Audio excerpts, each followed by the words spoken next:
তিন নম্বর তাহাজ্জুদের সালাত আদায় করুন।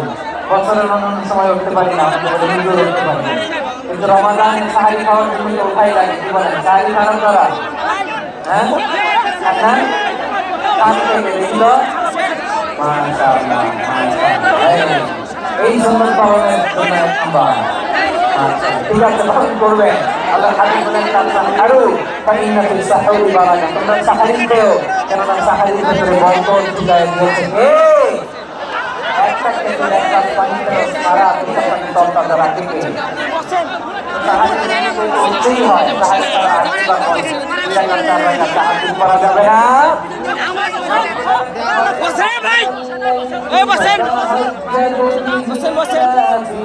কথা বলে না, বসেন ভাই, প্লিজ ভাই, যেখানে জায়গা আছে।